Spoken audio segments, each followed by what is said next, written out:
പറയുന്നത്. ഭഗവാൻ തന്നെ പറയാണ് ഓം എന്ന് ഉച്ചരിച്ചുകൊണ്ട്, അതായത് ഉത്കൃഷ്ടമായിട്ടുള്ള എല്ലാ യാഗങ്ങളും യജ്ഞങ്ങളും തപസ്സും എല്ലാം ഓം എന്ന് ഉച്ചരിച്ചുകൊണ്ട് തുടങ്ങുന്നു. അപ്പോ ഈ മൂന്ന് വാക്കുകളും ശബ്ദങ്ങളും, അതായത് സത് എന്ന ശബ്ദവും തത് എന്ന ശബ്ദവും ഓം എന്ന ശബ്ദവും പരമപുരുഷൻ തന്നെയാവുന്നു. അതായത് ഭഗവാൻ തന്നെയാകുന്നു. ഈ മൂന്ന് ശബ്ദവും ഭഗവാൻ തന്നെയാവുന്നു. അതിൽ ഓം എപ്പോഴാണ് നമ്മൾ ഉപയോഗിക്കുന്നതെന്ന് ഭഗവാൻ പറയുന്നു. ഇനി അതിൽ സത്ത് എന്ന വാക്ക് എപ്പോഴാണ് ഉപയോഗിക്കുന്നത്? അതായത് ഭഗവാന്റെയും ഭക്തന്റെയും സ്വഭാവം സൂചിപ്പിക്കാനാണ് സത്ത് എന്ന്.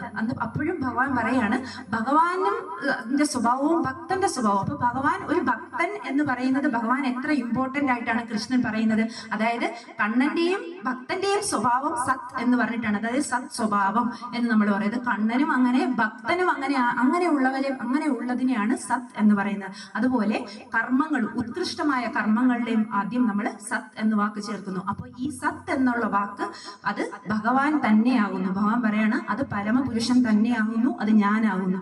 അപ്പോ ഈ വാക്കുകൾ വെച്ചിട്ടുള്ള, അതായത് നമ്മൾ എന്തെങ്കിലും ഒരു പ്രവൃത്തി ചെയ്യുവാണെങ്കിൽ അത് സത്ത് എന്ന് പറഞ്ഞിട്ടുള്ള കാര്യം ഇതിനകത്ത് വരുന്നുണ്ടോ എന്ന് നോക്കണം. അതായത് അത് ഭഗവാൻ തന്നെ. നമ്മളൊരു സത്കർമ്മം ചെയ്യുമ്പോൾ, നല്ല കാര്യം ചെയ്യുമ്പോൾ ആ ചെയ്യുന്ന കർമ്മവും ഭഗവാനാവുന്നു. അതായത് നമുക്കിപ്പം ചില സാഹചര്യങ്ങളിലൊക്കെ എല്ലാവർക്കും അനുഭവം ഉണ്ടായിരിക്കും. നമ്മളെ എക്സ്പെക്ട് ചെയ്യാത്ത, നമ്മൾ പ്രതീക്ഷിക്കാത്ത സമയത്ത് നമ്മളെ ആരെങ്കിലും വന്ന് ഹെൽപ്പ് ചെയ്യും അല്ലെ. അത് ചിലപ്പോൾ നമ്മുടെ ബന്ധുക്കളായിരിക്കും, നമുക്ക് ഒട്ടും അറിയാത്ത ആളുകളായിരിക്കും. നമ്മൾക്ക് വേണ്ടുന്ന സാഹചര്യത്തിൽ ചില സമയത്ത് നമുക്ക് ഹെൽപ്പ് കിട്ടാറുണ്ട്. അപ്പൊ അതായത് അവർക്കത് സത്കർമ്മമാണ്. അപ്പൊ അത് ഭഗവാൻ പറയുന്നതാണ് അങ്ങനെ ചെയ്യുന്ന കർമ്മം ഞാനാകുന്നു എന്ന് പറയുന്നു, ഭഗവാൻ തന്നെ ആകുന്നു.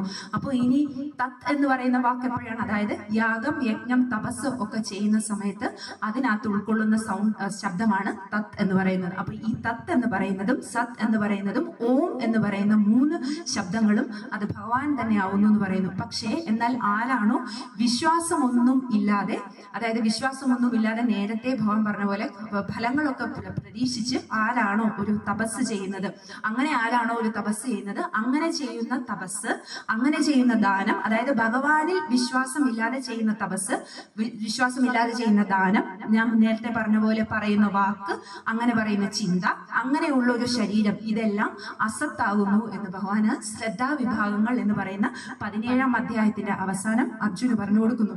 അപ്പോ ഈ ഇതില്, അതായത് ഭഗവത്ഗീതയില് പല ചാപ്റ്ററിലും ഭഗവാൻ അർജുന് ഓരോ കാര്യങ്ങൾ പറഞ്ഞു കൊടുക്കുന്ന സമയത്തും ഭഗവാൻ അർജുനെ അഭിസംബോധന ചെയ്യുന്നുണ്ട്. അസൂയയില്ലാത്തവനെ എന്ന് പറയുന്നുണ്ട്. അതായത് അർജുന്റെ സ്വഭാവം നമുക്ക് എല്ലാവർക്കും അറിയാം. അർജുൻ അത്രയ്ക്ക് ഈ പറഞ്ഞ സാത്വിക ഗുണത്തിൽ അത്രയ്ക്ക് മുന്നിൽ നിൽക്കുന്ന ഒരു വ്യക്തിയാണ് അർജുൻ. അപ്പം ഈ അർജുന്റെ അടുത്ത് ഒരുപാട് വട്ടം ഭഗവാൻ പറയുന്നുണ്ട്, ഞാൻ നിനക്ക് ഇത് പറഞ്ഞു തരുന്നത് നിനക്ക് അസൂയ ഇല്ലാത്തത് കൊണ്ടാണ് ഞാൻ പറഞ്ഞു തരുന്നത്. അതായത് ഈ ഭഗവത്ഗീത പറയുമ്പോൾ, അതായത്